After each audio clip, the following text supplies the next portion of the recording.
you can even watch back. Giving players all the props or put them on blast. We don't give no hot takes, only talk facts. We're giving all our devotion, riding high on this wave of emotion. Going all out, yeah, 'cause this is our time. No, ain't no stopping us till we reach the finish line. All in, we came here to win. We're gonna give everything. S-I-C-K on the run. S-I-C-K, sick, sick. On fire, we're ready to fight. We'll bring the house down tonight. S-I-C-K on the run. S-I-C-K, sick, sick. Play it on the car ride, play it when you lounge. X and O, you know that we can hold it down. Shout out to my man Sammy, got it off the ground. And to all the listeners tuned in right now, got debates, analysis, and speculation. This is sports talk for the new generation. You know where to find us, got a reputation. Sick podcast, your #1 sports destination. Giving all our devotion, riding high on this wave of emotion. Going all out, yeah, 'cause this is our time. No, ain't no stopping us till we reach the finish line. All in, we came here to win. We're gonna give everything. S-I-C-K on the run. S-I-C-K, sick, sick. On fire, we're ready to fight. We'll bring the house down tonight. S-I-C-K on the run. S-I-C-K, sick, sick. S-I-C-K, it's the sickest podcast. Tune in for the audio, or you can even watch back. Giving players all the props or put them on blast. We don't give no hot takes, only talk back. S-I-C-K, S-I-C-K, S-I-C-K, S-I-C-K, S-I-C-K, S-I-C-K, S-I-C-K. all in, we came here to win. We're gonna give everything. S-I-C-K on the run. S-I-C-K, sick, sick. S-I-C-K, it's the sickest podcast. Tune in for the audio, or you can even watch back. Giving players all the props or put them on blast. We don't give no hot takes, only talk facts. We're giving all our devotion, riding high on this wave of emotion. Going all out, yeah, 'cause this is our time. No, ain't no stopping us till we reach the finish line. All in, we came here to win. We're gonna give everything. S-I-C-K on the run. S-I-C-K, sick, sick. On fire, we're ready to fight. We'll bring the house down tonight. S-I-C-K on the run. S-I-C-K, sick, sick. Play it on the car ride, play it when you lounge. X and O, you know that we can hold it down. Shout out to my man Sammy, got it off the ground. And to all the listeners tuned in right now, got debates, analysis, and speculation. This is sports talk for the new generation. You know where to find us, got a reputation. Sick podcast, your #1 sports destination. Giving all our devotion, riding high on this wave of emotion. Going all out, yeah, 'cause this is our time. No, ain't no stopping us till we reach the finish line. All in, we came here to win. We're gonna give everything. S-I-C-K on the run. S-I-C-K, sick, sick. On fire, we're ready to fight. We'll bring the house down tonight. S-I-C-K on the run. S-I-C-K, sick, sick. S-I-C-K, it's the sickest podcast. Tune in for the audio, or you can even watch back. Giving players all the props or put them on blast. We don't give no hot takes, only talk back. S-I-C-K, S-I-C-K, S-I-C-K, S-I-C-K, S-I-C-K. S-I-C-K. Turn up your volume. Because you're about to listen to The Sick Podcast. With Tony Marinaro. 55 seconds left in the penalty, a minute and 27 seconds left in regulation time. Boston 4, Montreal 3. Lafleur coming out rather gingerly on the right side. He gives it into Lapierre, back to Lafleur. The sickest Montreal Canadiens podcast. You're in the ball! Sports entertainment like no other. Rejoint, on lui fait perdre la rondelle, une passe devant. Et c'est le dégagement et ce sera la victoire des Canadiens. Coupe Stanley pour les Canadiens, leur 23e de l'histoire. You found the dogs! John, you found the dogs! He found the dogs! And all together, they worked a young team to the top. And now, a 24th Stanley Cup banner will hang from the rafters of the famous Forum in Montreal. The Canadiens win the Stanley Cup. Brought to you by Energy Transportation Group. Driven to be different. LaBita.tv. Embrace your true nature. And Playground, your premier gaming destination. It's gonna be sick. Marinaro on this Thursday, November 30th. The Montreal Canadiens play their first game back after 5 on the road, in which they had won 3. But tonight they lose, and they lose bad by a score of 5-1 to the Florida Panthers. Speaking of bad, Cayden Primeau, all 5 goals, all glove side. First, the book was out on Cristobal Huet a long time ago, and now it looks like the book may be out on Cayden Primeau, who at this stage of the season, right now, in the context that is, could not afford to have a bad game like this. The Canadiens carrying 3 goalies, Primeau getting an opportunity tonight. It was his opportunity to take advantage of it, albeit in difficult circumstances, back-to-back, travel included, going up against the Florida Panthers, but that was the challenge. And if he does well, maybe that's it for Jake Allen at some point this season. You know what? Maybe that's still it for Jake Allen at some point this season. But unfortunately, for Cayden Primeau, he dropped the ball tonight, maybe even dropped the puck. It looked like there was a hole in his glove. It wasn't good. Feel bad for the kid, but you have to call a spade a spade. It was a bad night at the office for him. Very bad. It's a night where everything went wrong. I mean, the power play couldn't score again. Alex Newhook got hurt. There's so much to talk about. The Sick Podcast, I'm Marinaro, brought to you in part by Energy Transportation Group, LaBita TB, and Playground. Without further ado, I bring in former Montreal Canadian Maxim Lapierre. Max, what's going on? Hello, Tony.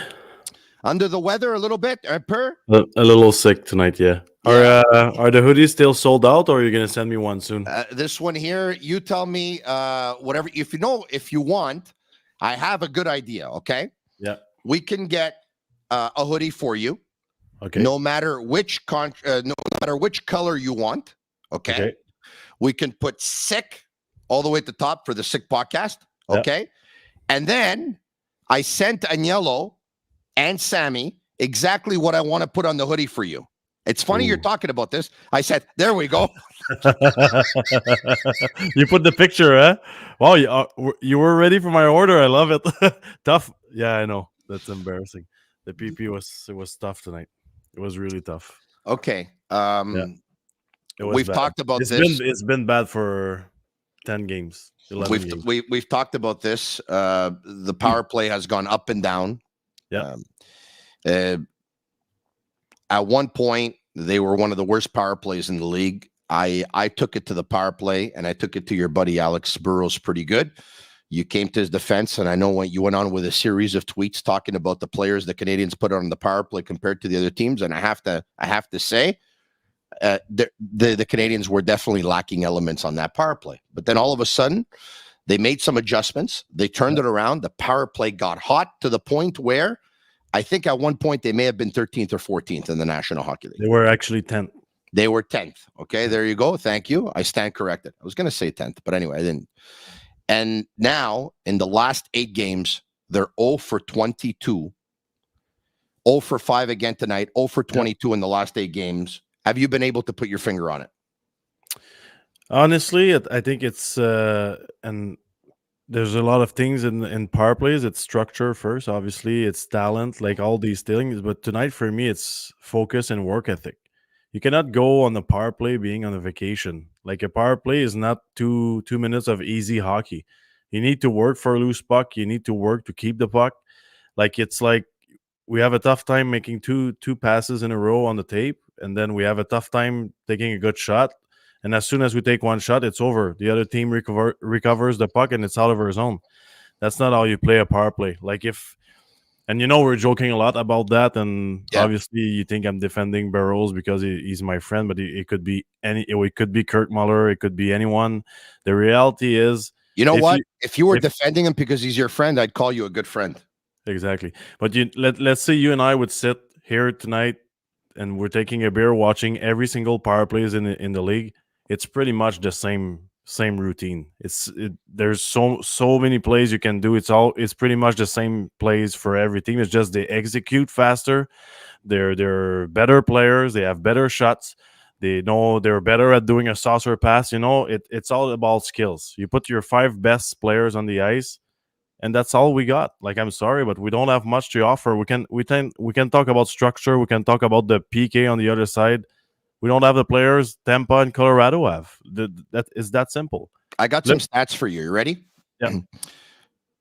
Brendan Gallagher hasn't scored in his last 9 games. Dvorak hasn't scored in his last 11. Monahan hasn't scored in his last 13. Pearson hasn't scored in his last 18. Evans hasn't scored in his last 22. And of course, Josh Anderson hasn't scored in 23 games. Yeah. Now it's me. Like, I don't have to defend Alex Burrows on this one, but they have 6 players who are like cold can be right now. They're cold. Yeah. And so those guys, I mean, it's almost coming to the point where if they're on the power play and they have an open net, they're going to miss. I know, but I think it goes all the way. Like, you think about the power play and 5-on-5. Tony, it's easy to be negative, but if you look at the whole season, we're 3 points behind the playoff spot, and Savard is hurt. Kirby Duck is hurt. The power play doesn't work since 11 games. We have about 5 guys that didn't score. We have Josh Anderson that didn't score since March last year. Empty netter against Pittsburgh. When you look at it, it's not that bad. Because you would think if Anderson had 4 goals and Savard is in the lineup, maybe we're in the playoff spot right now. So it's easy to, like, if we take a step back, it's easy to be dramatic and say we're so bad we can't win. But are we that far? Well, look, I'm going to tell you something, okay? I wanted this rebuild, and I want the rebuild to last longer. Some people around me, members of the media, members of the fan base, and I've been talking about this over the past couple of days, are starting to get a little bit impatient. They're starting to, okay, I don't know for this rebuild, okay? Look, there's going to be empty seats here, this, that, whatever, blah, blah, blah. I don't want to watch the games anymore and all that stuff, okay? Yep. Now, when they end up winning games, then all of a sudden these people are like, you see, Tony, you're wrong. You see, they can make the playoffs. No, they can't. No, they can't. Who did they beat at the end? They went on the road. They played Los Angeles. They got obliterated. Los Angeles is a good team. They played Boston. They got obliterated. Boston's a good team. Tonight they played Florida. They got obliterated. Florida's a good team. So who did they beat? They beat teams that was a 50-50 game that they, because they're as weak as the Canadians. And those 3 games that they won on that road trip could have gone either way. And 100%. So they won them. They could have lost them. The other ones, they lost unanimously. And it just seems like also, Max, when it seems like the Canadians, when they get blown out more so than other teams. And it seems like when the other team scores second, the third, I see a lot of giving up. Yeah, it's a tough spot, but I'm going to ask you a question, and I'll answer your question after. Are we in the game? Are we in the game tonight if Montembeault is in net? Yeah. Exactly. Yeah, you're in the game. I think this is where the big issue is. We got to stop rotating 3 goalies, not because Primeau is bad. Primeau has done some good stuff. Like, I still think they lose, by the way. Yeah, 100% because they didn't score enough goals. But I mean, you're in the game because the goals, like, there's at least 3 goals that are not supposed to go in tonight. Shots with no traffic, and at the end of the day, Allen and Montembeault, they're veteran goalies. If they can just get in their zone and be in nets every 2-3 nights, like a normal team, then maybe they come in and they save some games. Like, we got to stuff. I think, like, we talked about it at the beginning of the year. We understood the situation, but now the testing part is over. Like, it's either we trade one or we send one in the minors and we risk losing that goalie to the waivers. That's it. That's enough. Like I understand it's a rebuild, but at the same time, you need to give your team a chance to compete every night. And I think that is with veteran goalies. Yeah, I feel bad for Cayden Primeau, but let's be honest here. All 5 of them beat him glove side. Max, I agree with you 100%. I'm going to say 2 for sure, 1,000% he should have stopped. I don't have a problem with you saying 3. It could be 3 as well. But you're right. Shots with no traffic and just it looked like his glove was too low. It looked like his glove should have been higher. It really looked like the Florida Panthers had the scouting report, the book on Cayden Primeau, because they were going there all night long, and it looked like they were going there with conviction. Anyway, I would imagine we're going to see Jake Allen on Saturday night. I would imagine we're going to see him. Probably. And then, so what do you think they're going to do now? Because even in the chat right now, I'm looking at YouTube, Facebook, Twitter chat. People are going nuts. They're saying it's enough of the 3-goalie system. They've had enough. Now, you and I know that most likely what the Canadians would have liked to have done is drag this on to trade deadline and maybe end up trading Jake Allen at the deadline. Yeah. But right now, everyone's they're saying, okay, we've had enough. So what do? Do they do anything now with the 3 goalies? I think they don't care what we're saying, to be honest, but they have to do something. And I think if you're Primeau, they care. Let's say they're showing off Primeau. He's not proving that he's an NHL goalie.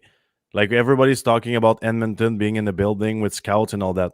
That's the goalie they want to try to win the cup. Like, not a chance. Okay, so my option, if I'm a team that is contending, I'm looking at Montembeault. I think that's the goalie that have the most upsides, if that's the way to say it. I think he's a big goalie. I think talking to Roberto Luongo, he said it as well in the media today that he sees a number 1 goalie in the NHL.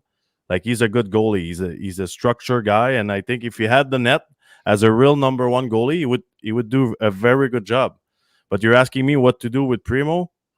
I honestly, I don't think he's an NHL goalie. So, whoa. Well, he didn't look like it tonight. Let's be honest. He really didn't look like it tonight. I'm not saying he's bad, and I'm not destroying the kid. I'm saying he's a good goalie, but I don't think he's an NHL goalie. He's not ready right now. Like, I know he had like a good first and second period tonight, and he has done that in the past. He has good start. I'm a little concerned about him being focused for 60 minutes. I always feels like in the second part of a game, he becomes like a shaky goalie. I don't know why. It's funny you say that, because my evaluation of Primeau is that when you get to him upstairs, something goes on, like a switch. He seems very affected when he gives up a bad goal, and it ends up becoming 2 or 3 bad goals. And I remember talking to a scout who had followed Primeau at Northeastern quite a bit. And his numbers were amazing at Northeastern, but this scout had followed Primeau all the way up until Northeastern. And the scout said to me, the mental toughness is the question mark that I have. And tonight, I saw that. And versus Vegas, I saw that. When he had started well, and then the second he gave up a bad one, it just seemed like his game was over. Yeah. And that's too bad. And you're right. Edmonton is not looking at Primeau. The goalie Edmonton wants is Montembeault. The Canadians have a decision. They either trade him or keep him. I don't think you trade him. I think that would be a big mistake, because in the worst case scenario is going to be a very, very, very good second goalie when you're ready to win. Well, it's going to be the worst case scenario. So I don't disagree with you, but first you have to tell me what Edmonton's willing to give up. If Edmonton wants to give up a draft pick for Montembeault, it's not happening. No. Right? But I mean, I have to see what they want to give up before I say no.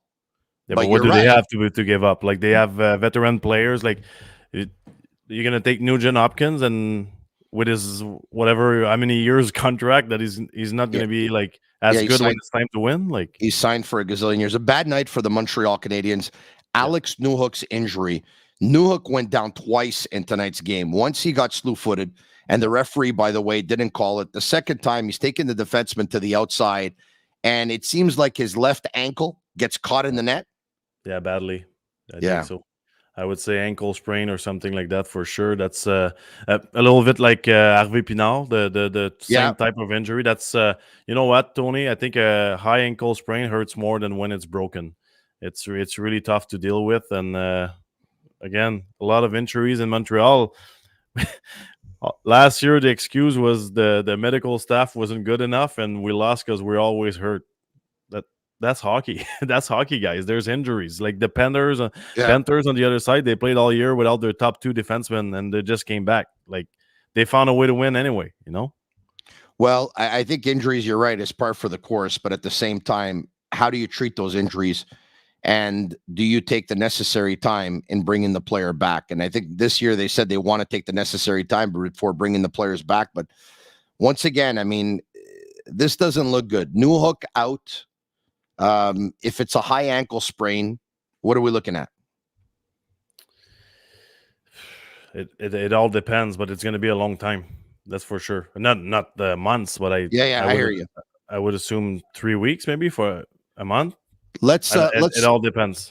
Yeah, let's bring up the score sheet if we can. No goals in period number 1, and in period number 2, this is what happens. Barkov. This was a bad pass by Gustav Lindstrom. Yep. Intercepted Risky by Barkov. He takes off on a 2-on-1, and of course, glove side. And then Sam Bennett. This was the classic. Watching the game on television, and I got this is good. This is good. I have to. I even wrote it down. I put it in my phone. Hold on a second. This was good. This was really something. It was. So they're about to start the period. And Pierre says to Marc, qu'est-ce que t'en penses? Honnêtement, j'aime la cadence. J'aime le niveau d'énergie à l'instant. J'aime le niveau d'engagement également. 8 seconds, boom, goal. Yeah. Bennett. That's called, you got to be ready to play. That is that simple. And Justin Barron wasn't ready to play on that one. I think the whole team's going to be ready. You know, Justin Barron stepped up on the guy, but one play cannot beat everyone on the ice. That's right. my point. You know, like You're right. But to come back to Lidstrom's pass on the first goal. Yeah. He's a young guy, you know. He played a little bit in the NHL and all that, but the reality is I feel like I don't want to say that guys are not working, because I think some guys are working hard, but they're playing careless hockey, you know, like, and now the big mistake is a young guy. But if you look at Caulfield, if you look at a lot of veterans on the ice, they do those passes that you're like, why are you trying that? Like, why are you playing 50-50 hockey right now? Like, that's not how you win hockey games. It's not like a coin toss that if my play is working, it's spectacular. If it doesn't work, well, too bad. You don't play hockey that way. Like you were talking about the power play. How many turnovers did we gave a 2-on-1 and a 3-on-1 on the first or second PP? I already told you why I think they're playing like this. You have a difference of opinion, and I respect it. But the fact that they've put the bar not high, pretty low. They did tell the players that they want to improve on a year ago, but they told them that they're still in a rebuild. They told them that what's important is the progression of the group and the progression of the players individually. There aren't a lot of repercussions, Max. So I'm going to give you one repercussion that happened tonight, okay? Yeah. Josh Anderson has gone 0 for 23. He hasn't scored a goal this season, okay? Yeah. And tonight on game 23, he was taken off of the power play. Yeah. Tonight. You probably would have taken him off a long time ago. I probably would have taken him off a long time ago. Not that I'm I like this game tonight, though. Yeah, tonight his game was good. I got you. I hear you. But once again, the repercussions were what? I mean, the fan base, everyone's been asking for him to be taken off the power play. It's about 7 games now. So what are the repercussions? I mean, which veteran has been benched? Which Armia. Veteran has been Armia is easy to bench. They sent him to Laval twice. Yeah. Before the season started, he was sent to Laval. So which veteran has been benched? Which veteran has been a healthy scratch? Who ends up getting benched? Ylönen? Pezzetta? It's easy to do. I mean, I can sit Ylönen and Pezzetta.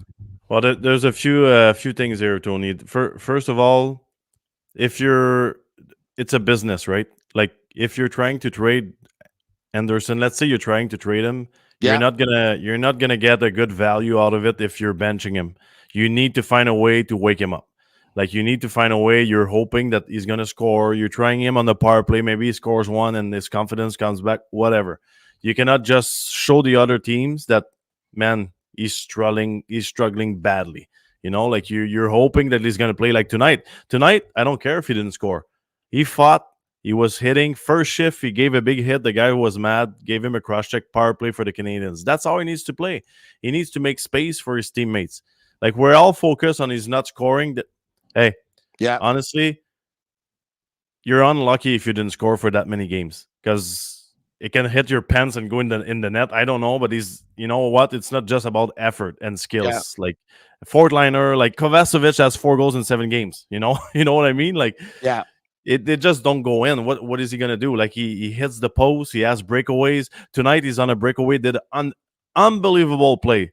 Flipped the puck, went between 2 Ds. He's falling. He's supposed to have a penalty shot. No penalty shot. You know, like, it's a tough season. That happens. Max, I think it was last night or the night before I said, okay, listen, the problem that I have with Josh Anderson is, all right, he hasn't scored a goal all season, but he's not leading the Canadians in hits at no point, right? Even Slavkovsky has had games where he's had the most hits on the Canadians. And so I either want Anderson to have the most hits and or the most shots, or be top 2 or top 3 in both those categories on the team. Tonight, he led everyone with 5 hits, and it wasn't even close. So for that, you know what? I'm okay. I wish you, by the way, he didn't have a shot in the game, which is really unfortunate. But 5 hits, the fight that he didn't go looking for, but the guy should have never have fought him, because you could tell he's got this built-in rage that it's 23 games. He didn't score.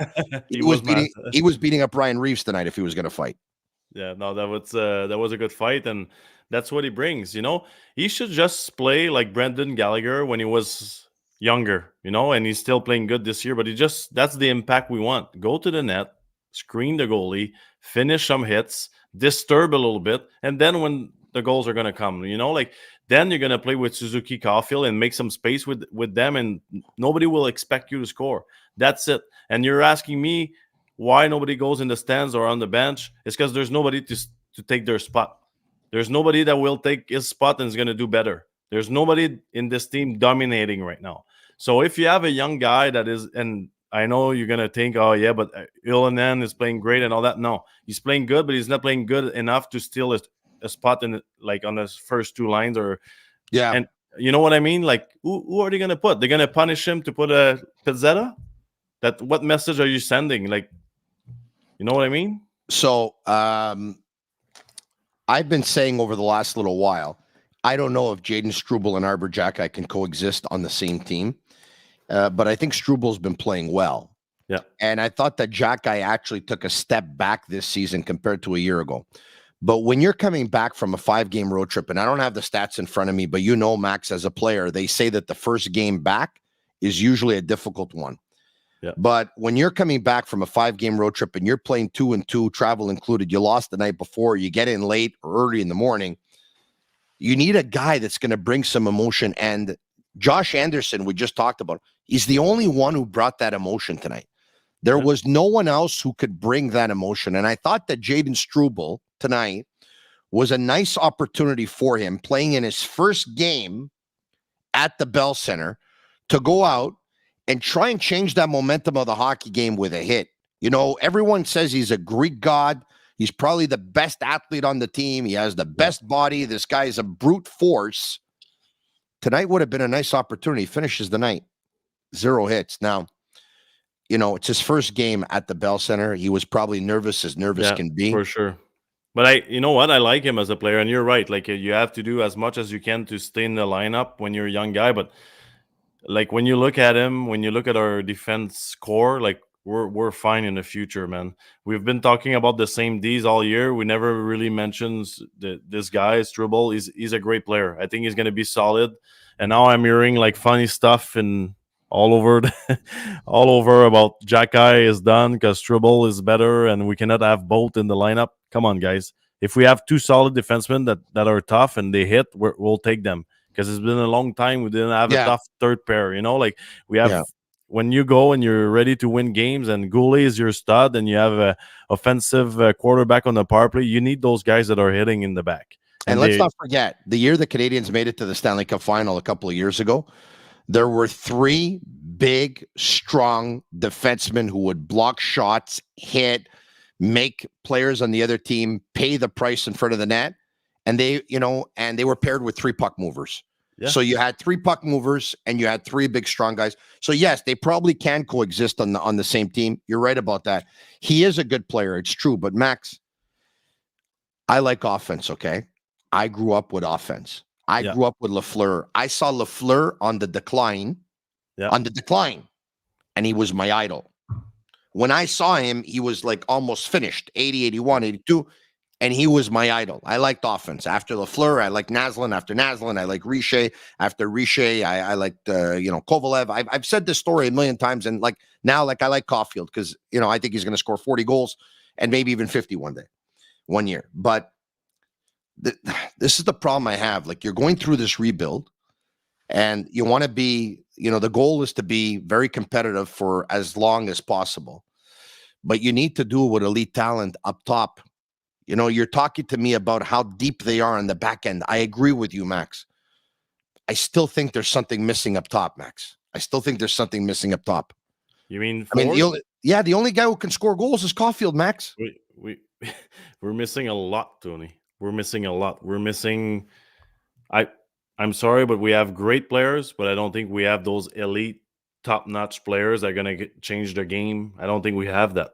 Like, Caulfield is going to score a lot of goals, but we don't have a Barkov. We don't have a Patrice Bergeron. We don't have a Kopitar. We don't have a Jonathan Toews. We don't have these type of players that can win by themselves just by the way they act on the ice, their leadership. Like, I'm not saying we don't have leadership, but we have good players. That's it. Like, we don't have anything special. And we have 2 of them so far, like Caulfield, Suzuki. Like, you're looking at pure skills, and that's it. Like, we're missing a lot of players. Like, everybody, like, we were all over, like, how good Monahan was at the beginning of the year. Where is he now? Like, what is he doing on the ice that's so special? We need. This is why I maintained. Yeah, okay. If you can get him at a 3-year deal, affordable, okay. But at the end of the day, I was always trading him. I'm trading Monahan because, look, it's easy once again to look at him at his best and say, hey, he can help us. Yeah. By the time the Canadians are going to be very good, he's going to be 33 and 34 and on the decline. Like, he's 29. They're going to be very good in 4 years. He's going to be 33. At 33, how good is he going to be? I don't know. He's the last of my concern. Like, right now, we need to start drafting the right way, Tony. Like, we've been talking about it for 10, 12 years. Like, it's enough. We need to draft for three things: speed, size, character. I don't want to hear anything about stats and this guy was unbelievable in NCAA or he scored 60 goals in the queue. I want those 3 attributes. Kachuk style, these type of players. Like, you need guys that can win when the game is on the line, when it's tight. We don't care if you scored 60 goals, but you don't block shot and you're scared to take a hit. We can't draft these guys anymore. Like, that's enough. I got a question regarding Suzuki, right? Everyone knows he's one of the best players on the team, if not the best. Everybody knows that. But in your opinion, and I don't know if it matters, I'm going to ask you if you think it matters or not. Would you like to see him get upset like a little bit more often? Like, we know that his main strength is that he's even keel, right? His main strength is that he's cool as a cucumber, this guy. Yeah. But every now and then, would you like to see him, or that doesn't matter to you? Because I'm sure he has it inside, right? But no, I think he's. You know what? I think he's a good leader. But you're right in a way. Like, I would like him to get angry, but you see it sometimes. Like, he gets hit, turns around, gives a little slash or a little cross check. Like, I'm not saying he's a tough guy or he plays like with sandpaper, but the reality is, and that's something you probably heard before, but he's kind of in the same spot than Saku Koivu. Like, he was a good hockey player, but probably would have been a good second center in a great team. And he always had that pressure to be the big guy, like the first center, captain, everything is on you, and we need you to score 50 goals, 100 points, and be plus 50 and win the Stanley Cup. Doesn't work like that. Like, put him like in Edmonton behind McDavid, he's going to be a great center. Like, he doesn't have all that pressure in the world. He's going to play on the second PP, and he's going to look phenomenal. I'm not saying he's a bad player. Don't get me wrong here. He's a great player. He's really skilled, but he's not in the right chair. All right. Can Kirby Doc end up being in the number one chair, in your opinion? Can he play 40 games? Well, he's going to have to play 40 games. It's my answer sucks, but I cannot even evaluate him. Like, can you just play 82 games so I can see what he can do in the NHL? Like, he's a great player. He's a big. I think he was playing great before he got hurt. I was seeing like the little bit of Ryan Getzlaf in the way he was going in the corners and getting out with the puck, and a great set of skills, but he's always hurt. I'm sorry. Well, he played 58 last year. 58 games at his age is not a lot, Tony. He played 70 the year before. You're right. He's had 3 injuries that have really set him back in the last 4 years. He's had 3 injuries. And this guy was he gets injured a lot. He got injured at Team Canada at the World Junior Camp. Remember, he wasn't able to play the tournament. Don't get me wrong. That's not his fault. Like, that happens. Like, sometimes it's just bad lucks. And like the last hit he got, that's a bad luck. But hey, we need players, Tony. Who did you like tonight?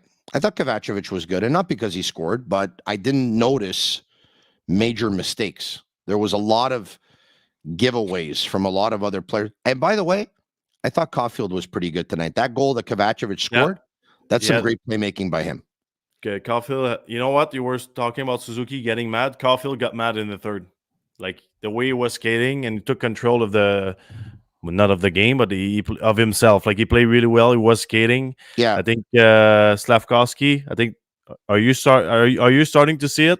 Because I'm seeing it. Like, It's tonight.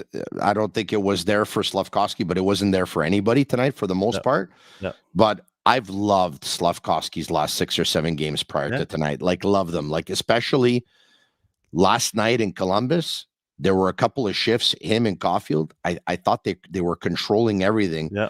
There was one huge hit. I think it was Slavkovsky on Provorov. I'm not sure, but I think it was Provorov. But at the beginning of the season, it looked like everything went too fast for him.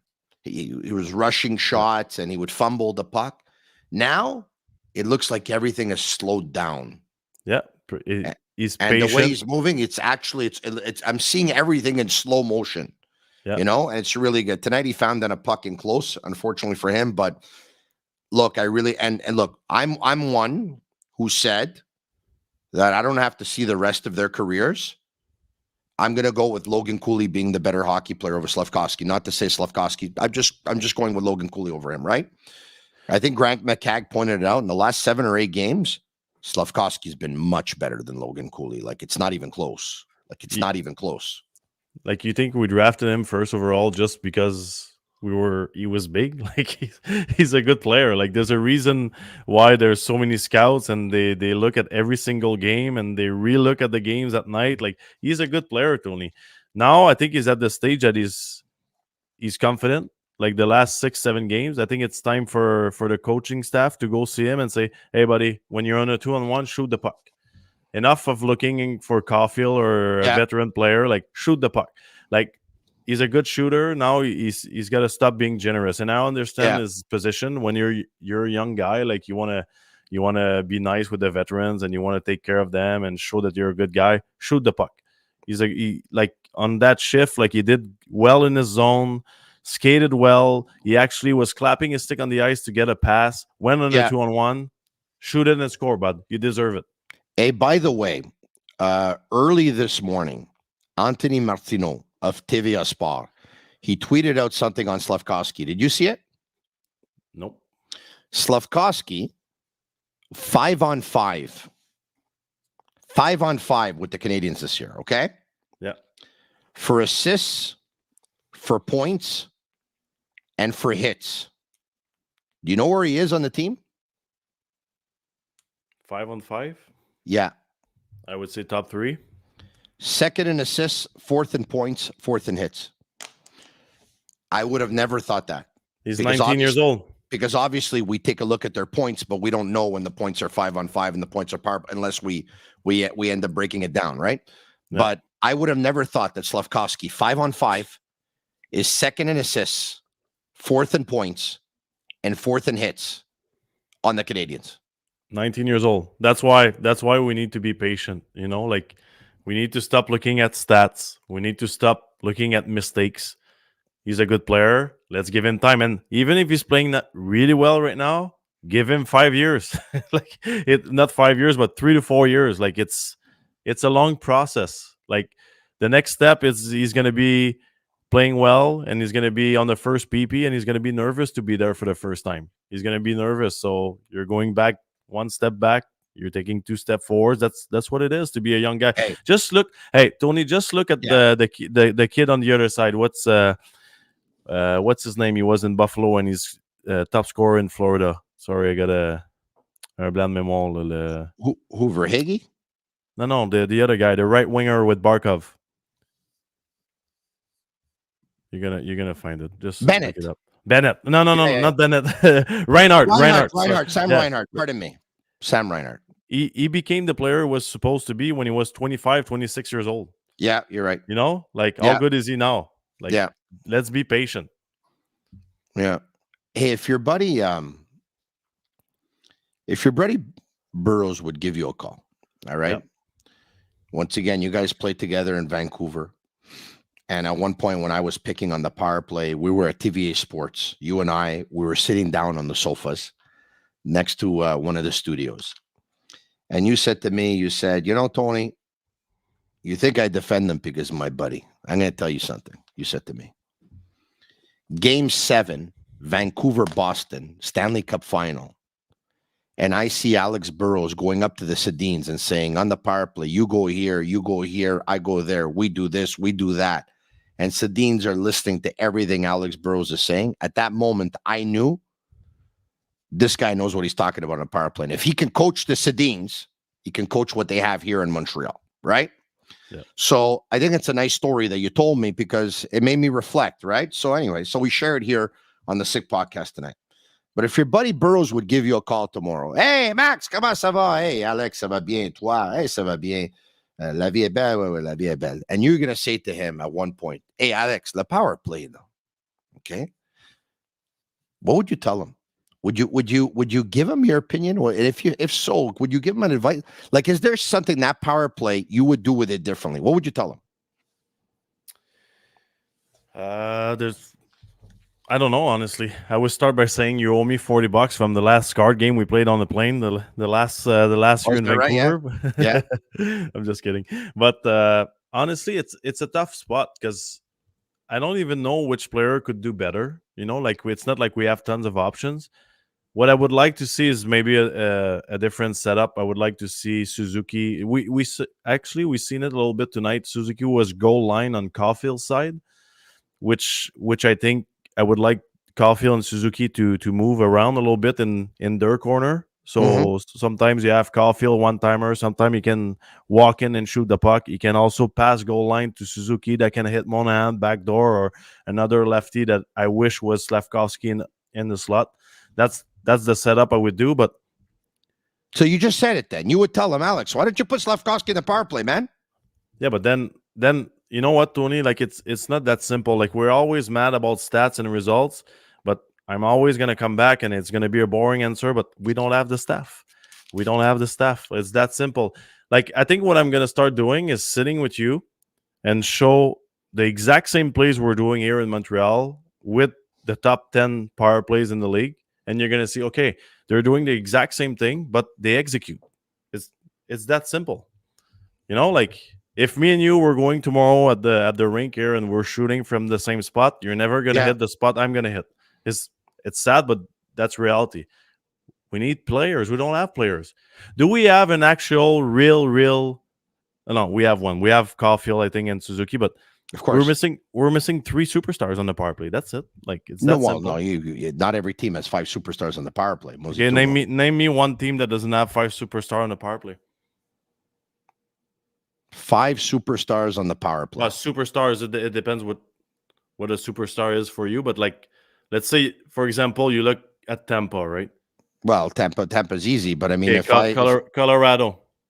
Okay, Colorado's got Dallas. All right, give me Columbus. Besides Johnny Hockey, Patrick Laine. Can we talk about like serious hockey players, like serious team? I mean, like teams No, that are well, I winning. understand, but if you're going to give me great teams, the Canadians are in a rebuild, Max. When you're in a rebuild, usually your team Yeah, is but not very stop good. We know asking me this. about why the power play is not working. Then, like No, you're no, doing but a rebuild. listen, Max. Here's the deal about coaching. You know this, right? The difficult thing about coaching, right? There's a difficult thing about it, is that you as a coach are expected to overachieve with what you have. And then when you do, You okay, told me he's that doing the already. job. That's true, though. Because if you believe that they're missing too many elements not to have a good power play, and they end up finishing with the worst power play in the league, and you say, well, yeah, it's normal. They don't have the pull. Then I don't need a power play coach. I don't need one. I know, Tony, but that's reality. We don't have the players. What is he gonna do? What miracle strategy is he gonna do? You cannot steal a goal. We don't have the players, Tony. Like, it's that simple. Well, the entry plan has to change, I think. Their entry is not bad, Tony. That's a lie. Like they enter the zone. Well, now with Newhook hurt, they just lost a guy that enters the zone, because usually what they do is they'll use Suzuki in the first wave of the power play, and they'll use Newhook on the second wave of the power play, and there's the drop back pass. Yeah, name me a team that doesn't do the drop back pass. They all do it. Every single team.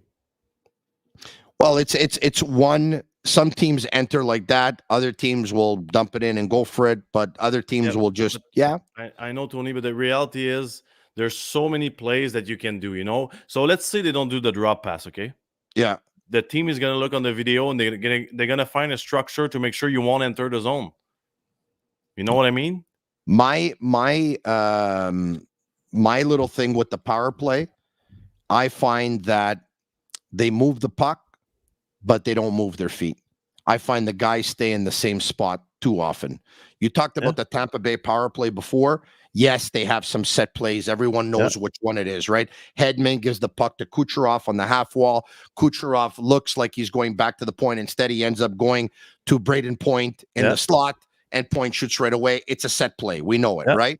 Yeah. But at times when that's not working and they take it away, all of a sudden Kucherov finds himself on the other side.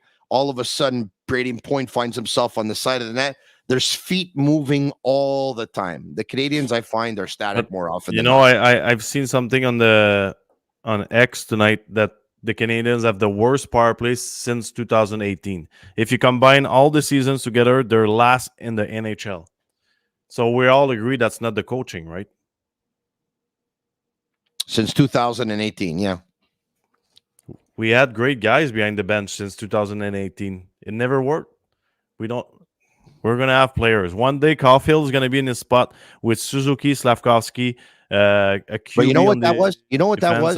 That was a guy. lot of patching every year, not wanting to rebuild, and not end up having elite talent. Like during those years, right? Toronto tanked one year, and they got Matthews. You know, Washington got Ovechkin at 1, and Pittsburgh got Malkin at 2 and Crosby at 1, and Colorado got Nathan McKinnon at 1. If you don't end up either tanking or winning the lottery, look at Chicago, right? I'll bet you Chicago is going to have a great power play in a couple of years. Why? Because they got Bedard, and Bedard's going to end up scoring 50 goals per season, right? So that's what happens too. You need to. Yep. There's another thing you can do, though, Tony. You can open the bank account and go get a player like Panarin, like the Rangers did, you know. At one point, it's okay to be in a rebuild, but you can also go sign your superstar a little earlier than supposed. Teams have to want to come to Montreal, though. It's a lot easier for Panarin to go to New York and Pietrangelo to go to Vegas than somebody to come to Montreal. I mean, in Montreal, but you're gonna have to pay him more. That's it. But you're gonna have to take that decision. If the guy is worth 10, pay him 12. That we need one. When's the last time there was a superstar here? Okay, so if you were playing today, forget about you being from Montreal, okay? Because your heart is here, okay? But let's just say Maxim Lapierre was born in I don't know, you were born in Edmonton, okay? Or you were born in Connecticut, okay? The States. If you were an unrestricted free agent, and Anaheim wanted you, LA wanted you, Dallas wanted you, Florida wanted you, Tampa Bay wanted you, New York wanted you, Boston wanted you, and the Canadians. Let's just say you're a very good player. Everybody wants you. For $2 million more in Montreal, you're going to take Montreal over any of those places? Maybe not, but Man, no, c'est sûr. What are you going to do in Montreal? Besides the picture, the video of the guy on Instagram going around that he went into Verdun Beach and he went to wet his kneecaps or something. We don't have what do we have? We don't have a beach. We don't have an ocean. We got orange cones. We got traffic. We're losing our lanes for bike lanes. Can we at least try? Can we at least try to sign the kids to sign a superstar? Like, what am I supposed to do now, Tony? The power play doesn't work. We cannot sign anyone. I'm going to sleep. Like, can I go now? I know what you're saying, man. It's the easy thing to say. Montreal, the city of Stanley Cup champions, the Canadians, the history, this, that, but the tax situation and the weather and the media and the pressure and the this and the players don't want to come play for the Montreal Canadiens. I mean, it hurts me to say that, but I mean, if they're the only option, then you better draft the right way. I think there could be a change with Marty St. Louis here. I mean, all the players they all love Marty, right? You know that, right? Yeah. Maybe that could be the turning point here, but they can love Marty, but he did. You know what, Tony? Like, it didn't work like it was supposed to work. But like a guy like Johnny Hockey, he went to Columbus. Everybody was expecting him to go like in the big markets. Like, he decided, I'm going to play for the Blue Jackets. I would never be able to endure that cannon. 41 games per year. If I played in Columbus with that cannon going off, because every time it goes off and I'm watching the game on television, I'm jumping out of my seat. Like, if I played for that team for fear of the cannon going off, I think I'd miss the net on purpose. We're lucky they didn't have great teams since they're in the league, because it would imagine if it wasn't Tampa. Max, always a lot of fun talking with you. It's the Canadians and the Detroit Red Wings in a couple of days, and you're going to be working for TVA, I would imagine, right? TVA Sport, right? 100%, okay. Yeah. I will probably see you there because I have tickets to the game this Saturday, and I'm going to go with my son, I think.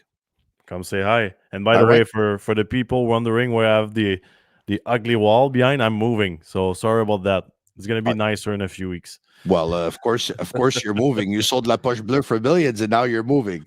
No, but I'm going back to my house. I'm renovating, but right now I'm somewhere else. Oh, you're renovating. Okay, so you didn't sell the house to buy a new house. You're renovating the house. Yeah. I've never too many great moments on the other side, so I'm staying here.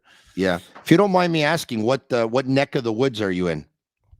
In Brossard. Do you want the address too? Or No. You don't have to give the address. No, you're gonna have a bunch of people. Oh, you're in Brossard, eh? Yeah. Okay. I moved there when they built a practice rink. Okay. And my buddy Guillaume he's a little bit further, is he not? Saint-Hilaire. Saint-Hilaire. Yeah, we're trying to be as far as we can from each other, because we're always together. So a little breaks, and it's always good. He's Max Lapierre, co-owner of La Poche Bleue, or you're still owner or previous owner because you sold, or how does it work? Yeah, what am I now? Like the creator? Like, you're an employee now, or what's the story? Yeah, I'm an employee now. He's Max Lapierre of La Poche Bleue. We'll talk to you soon, Max. Merci beaucoup. See you guys. Ciao. All right, there you have it. That was a lot of fun. Let's go to Agnello and Sammy and Master Control. It seems like it's been the longest time since I brought them up, and because they're a little bit under the weather, they're probably going to be really upset at me that I'm saying this. So in 5, 4, 3, 2, there they are. Hey, man, what's going on? What is that? Is that Kleenex? Is that the tissue paper in your hands? Or yeah, we're both sick tonight. Oh, really? Eh? So how long has that been going on for? A couple of days now? A couple of days. Yeah. You gonna be okay? Hopefully, should be. Yeah. Okay, good. I'm happy to hear it. Yeah. Wow, that's a nice fridge in the back. Like it, eh? Wow, look at that. La Bit de TB stock. Look at that fridge. You might get one soon. I would think that I would need one pretty soon. Yeah, right over here, back here. Look at this. Look at this. Oh, that's a nice mic. Yeah, nice mic stand. Yeah. Yeah, you got a nicer mic than me. This is good. You got a fridge that I don't have, a mic stand that I don't have, a bunch of jerseys. This mic stand, we have to get you one. It's amazing. Yeah, thank you. I would appreciate that. Thank you very, very much. Hey, listen, what you feel like taking calls tonight or what? What's the story with you? It's too late. It's an hour already. It's an hour already. Yeah. Okay, so listen. We don't want you to work overtime. Okay, so long story short, it's not an hour. It's 51 minutes. And you're going to say that, yeah? Hold on.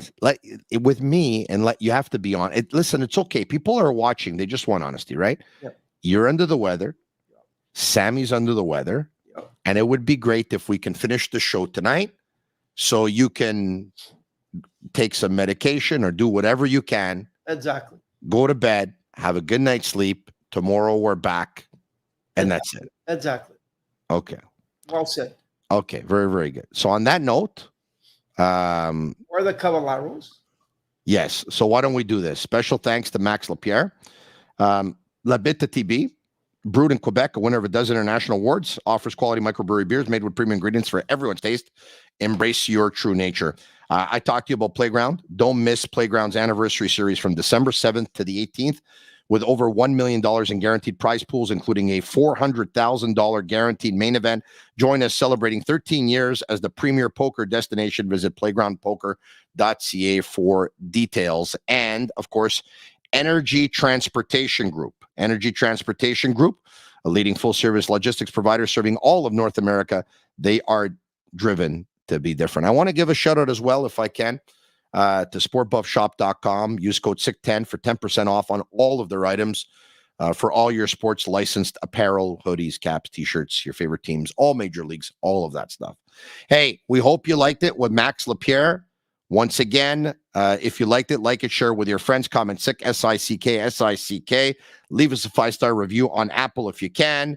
For Agnello and Sammy, under the weather and master control, they're Cavallaro, wishing them all the best so they could be 100% come tomorrow. Have a good night, everyone.